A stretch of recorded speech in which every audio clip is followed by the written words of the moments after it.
Bismillahirrahmanirrahim. Assalamualaikum warahmatullahi wabarakatuh. Bagaimana kabarnya soleh-soleha? Semoga dalam keadaan sehat dan terus semangat ya.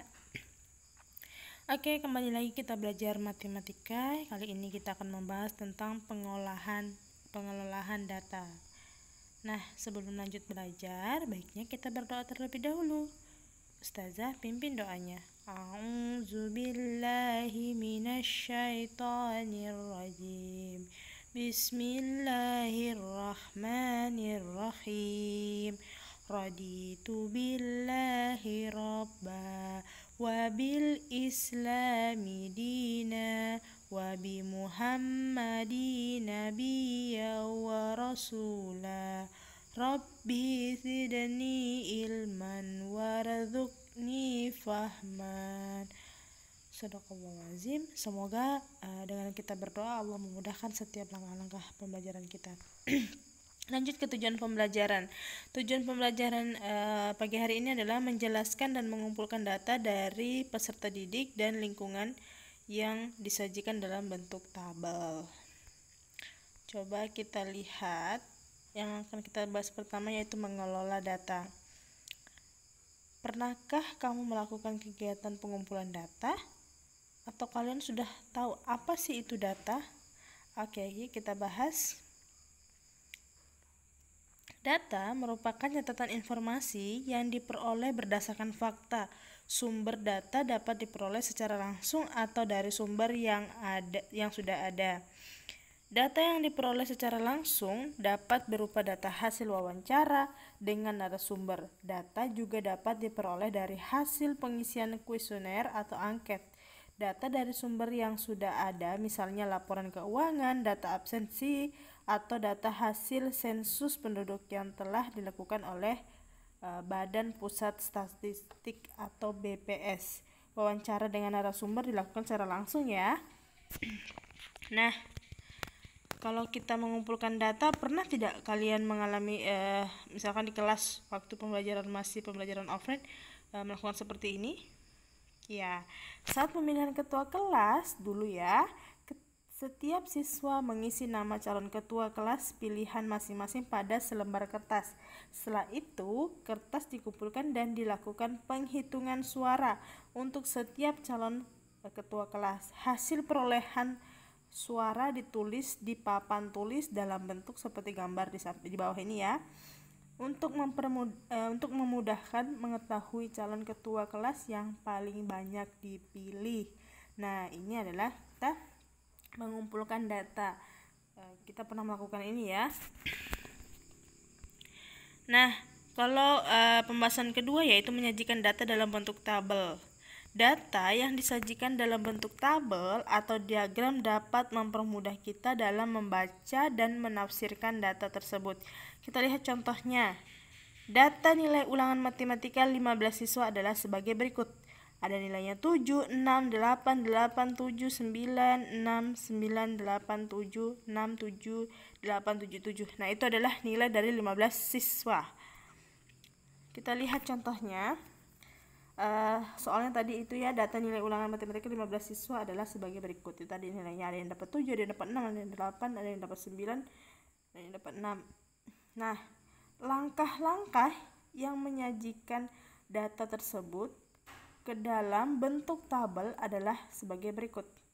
Kita lihat langkah pertama, yaitu kita hitunglah banyak setiap nilai ulangan pada data yang paling kecil secara berurutan sampai yang terbesar. Contohnya seperti ini. Nilai 6 ada 3. Artinya banyak siswa yang memperoleh nilai 6 adalah ada 3 orang. Nilai 7 ada 6. Artinya banyak siswa yang memperoleh nilai 7 ada 6 orang. Nilai 8 ada 4. Artinya banyak siswa yang memperoleh nilai 8 adalah 4 orang.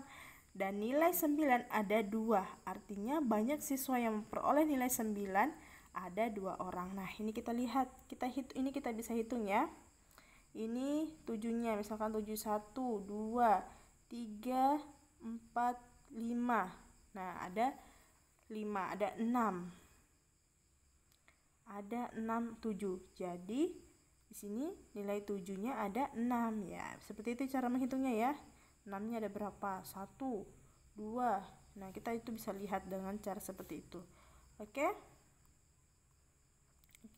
Sekarang kita lanjut ya ke selanjutnya. Cara yang kedua yaitu adalah tuliskan data yang telah dikelompokkan tersebut ke dalam tabel seperti berikut.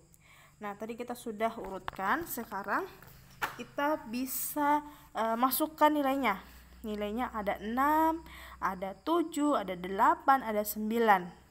Kemudian banyak siswanya, 6 tadi ada berapa? Ada 3, 7 ada 6, 8 ada 4, dan 9 ada 2. Jumlah siswanya adalah 15. Seperti itu ya cara memasukkannya. Sampai sini sudah dipahami? Semoga sudah dipahami ya. Kita lanjut. Membaca dan menafsirkan data dalam bentuk tabel. Nah, ini pembahasan yang terakhir untuk hari ini. Membaca data dalam bentuk tabel berarti menyebutkan informasi yang hanya tertulis pada tabel tersebut. Sedangkan menafsirkan data sedikit berbeda dengan membaca data. Saat menafsirkan data dalam bentuk tabel, kita harus mampu menemukan informasi lain mengenai data tersebut yang tidak tertulis pada tabel. Informasi yang diperoleh dapat berupa data paling banyak, paling sedikit, terendah, tertinggi, selisih, atau jumlah. Nah, ini ya bedanya membaca dan menafsirkan data. Perbedaan membaca dan menafsirkan data. Perhatikan contoh berikut. Banyak hewan yang dipelihara Dimas. Kita lihat tabelnya. Jenis hewan di situ ada kelinci, kucing, dan burung. Kelinci itu ada 6 ekor, sedangkan kucing ada 4 ekor, burung ada 7 ekor. Cara membaca datanya, ya, banyak kelinci ada 6 ekor, banyak kucing ada 4 ekor, banyak burung ada 7 ekor. Sedangkan kalau menafsirkan data, hewan yang paling banyak dipelihara Dimas adalah burung. Nah, kita lihat tadi di tabelnya, hewan yang paling banyak dipelihara Dimas adalah burung karena ada 7 ekor ya, paling tinggi nilainya di situ. Kemudian yang kedua, hewan yang paling sedikit dipelihara Dimas adalah kucing. Kita lihat yang paling sedikit ya, dan yang paling sedikit dan paling tertinggi. Itu cara menafsirkannya, cara sederhana menafsirkan data. Oke, sampai sini dipahami ya. Semoga Allah memudahkan kita untuk memahami materi hari ini. Jika ada yang kurang dipahami bisa tanyakan langsung ke Ustazah. Nah, untuk tugasnya, tugas halaman 125 nomor 1 dan 2. Oke, Ustazah bacakan soalnya. Nomor 1, diketahui data berat badan dalam kilogram dari 15 siswa kelas 4 adalah sebagai berikut. Nah, 32, 34, ada 32, ada 34, ada 36, ada 40. Nah, kalian lengkapilah tabel berikut berdasarkan data di atas.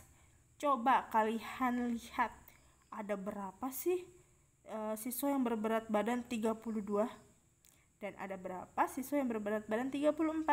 Kalian bisa hitung berdasarkan data di atas. Oke? Selamat melengkapi. Nah, untuk nomor 2-nya, berikut adalah data tinggi badan dalam sentimeter dari 15 siswa. Nah, ini adalah datanya. Ini ada 133, 135, 134, 136, 141. Kalian buatkan dalam bentuk tabel seperti contoh yang tadi. Oke, sampai di sini semoga bisa dikerjakan ya. Oke, kita akhiri dengan ucapan hamdalah alhamdulillahirabbil dan semangat terus. Allahu akbar. Wassalamualaikum warahmatullahi wabarakatuh.